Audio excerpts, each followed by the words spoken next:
겉으로는 멀쩡해 보이는데 속으로는 생각이 너무 많아서 늘 피곤한 사람이 있습니다. 사람들은 그 모습을 보고 차분하다고 말하지만 정작 본인은 쉽게 마음을 놓지 못합니다. 왜 이런 사람은 늘 한 발 앞서 생각하고 인간관계에서도 쉽게 편해지지 못할까요? 오늘은 사주에서 많이 궁금해하시는 갑자일주 이야기를 해보겠습니다. 갑자일주는 단순히 똑똑한 사람, 고집 있는 사람이 아니라 안에 큰 물줄기처럼 생각과 감정이 함께 흐르는 사람이 많습니다. 혹시 본인이 갑자일주이시거나 주변에 유독 조용한데 묘하게 강단 있는 사람이 있다면 끝까지 보셔도 좋겠습니다. 요즘 스스로 나는 왜 이렇게 생각이 많은가 느끼셨다면 댓글로 생각 많음이라고 남겨보셔도 좋겠습니다. 겉은 침착한데 속은 늘 바쁜 사람. 많은 갑자일주분들이 이런 말을 듣습니다. 당신은 참 차분해 보여요. 웬만한 일엔 흔들리지 않을 것 같아요. 그런데 실제로는 그렇지 않은 경우가 많습니다. 겉은 멀쩡해 보여도 속에서는 늘 여러 생각이 동시에 돌아갑니다.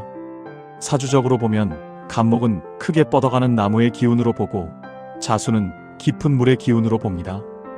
이 조합은 겉으로는 곧고 단단해 보이지만 안으로는 생각의 흐름이 깊고 많아질 수 있다는 뜻으로 자주 해석합니다. 쉽게 말하면 겉은 나무인데 뿌리 아래 물이 계속 흐르는 모습에 가깝습니다. 겉보기엔 조용한데 머릿속은 늘 바쁜 사람. 이게 갑자일주에게 자주 보이는 특징입니다. 현실 예시로는 이런 식입니다. 별일 아닌 것 같은데 자꾸 다시 생각하게 된다. 말은 안 했지만 혼자 이미 여러 경우의 수를 다 계산해봤다. 쉬는 날에도 머리가 쉬지 않는다. 자존심과 자립심이 강한 편이다. 갑자일주는 도움을 전혀 못 받는 사람이 아니라 받더라도 쉽게 기대지 않는 성향으로 나타나는 경우가 많습니다. 사주적으로 갑목은 위로 곧게 서려는 성향으로 많이 해석합니다. 그래서 스스로 기준을 세우고 남에게 휘둘리지 않으려는 마음이 강해질 수 있습니다. 쉬운 말로 바꾸면 누가 시키는 대로만 움직이는 사람은 아니다에 가깝습니다. 문제는 이것이 장점이 되기도 하지만 때로는 혼자 다 버티려는 습관으로 이어질 수 있다는 점입니다. 현실에서는 이렇게 나타납니다. 힘들어도 쉽게 티를 안 낸다. 속으론 서운해도 먼저 기대거나 매달리지 않는다. 도와달라고 말하기 전에 혼자 버티다가 늦는다. 그래서 갑자일주는 강해 보인다는 말을 자주 듣지만 사실은 강해서가 아니라 쉽게 약한 모습을 꺼내지 못해서 그렇게 보이는 경우도 많습니다. 사람을 잘 보지만 쉽게 마음을 열진 않는다. 갑자일주분들 중에는 사람을 보는 눈이 예민한 분들이 많습니다. 좋게 말하면 분위기 파악이 빠르고 다르게 말하면 상대의 말투나 태도에서 미묘한 온도 차를 빨리 느낍니다. 사주적으로 물기운은 감각과 흐름을 잘 읽는 쪽으로 해석하기도 합니다. 그래서 사람을 대할 때 단순히 말만 듣는 것이 아니라 그 사람의 진심, 태도, 계산까지도 함께 보려는 경향이 생기기 쉽습니다.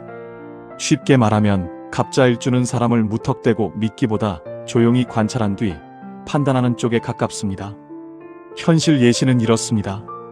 처음엔 예의 있게 대하지만 정말 마음을 여는 데는 오래 걸린다. 겉으로는 잘 지내도 속으론 선을 분명히 긋고 있다.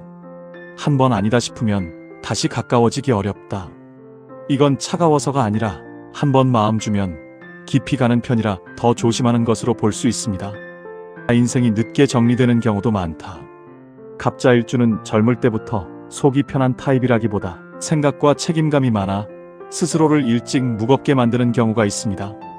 남들은 그냥 지나가는 문제도 이 사람은 오래 붙들고 의미를 찾고 방향을 고민합니다. 그러다 보니 초반 인생은 마음고생이 있는 편으로 느끼는 분들도 있습니다. 하지만 이것이 꼭 나쁜 것만은 아닙니다. 초반에 많이 생각하고 많이 흔들린 사람일수록 후반에는 오히려 기준이 단단해져 삶이 정리되는 경우도 많습니다. 즉, 갑자일주는 처음부터 가볍고 쉽게 가는 사람이라기보다 시간이 지나며 자기 결을 찾아가는 사람으로 보는 것이 더 맞습니다. 현실적으로는 이런 조언이 필요합니다. 모든 걸 혼자 정리하려고 하지 말 것. 인간관계에서 속도보다 신뢰를 볼 것. 생각이 많을수록 몸을 움직이는 습관을 같이 만들 것. 완벽한 답을 찾기보다 지금 가능한 선택을 먼저 할 것. 갑자일주에게 중요한 건 내가 왜 이렇게 복잡하지? 그를 자책하는 게 아니라 그 복잡함을 통찰력으로 바꾸는 연습입니다. 정리해보면 갑자일주는 겉으로는 차분하고 단단해 보이지만 속으로는 생각이 깊고 예민하며 쉽게 사람에게 기대지 않는 성향이 함께 나타나는 경우가 많습니다. 그래서 인생 초반엔 혼자 무겁게 버티는 느낌을 받을 수 있지만 이 성향을 잘 이해하면 오히려 인간관계와 일 삶의 방향을 더 안정적으로 잡아갈 수 있습니다. 사주는 사람을 겁주는 도구가 아니라 내가 어떤 흐름을 타는 사람인지 미리 알고 덜 흔들리게 해주는 지도 같은 것에 가깝습니다. 오늘 영상이 도움이 되셨다면 구독과 좋아요 부탁드리고요. 다음 영상에서는 을축일주는 왜 속으로 더 외로운가 같은 주제로 이어가 보겠습니다. 갑자일주인 분들은 본인이 생각 많은 편인지 아니면 주변에 갑자일주 같은 성향의 사람이 있는지 댓글로 남겨주세요.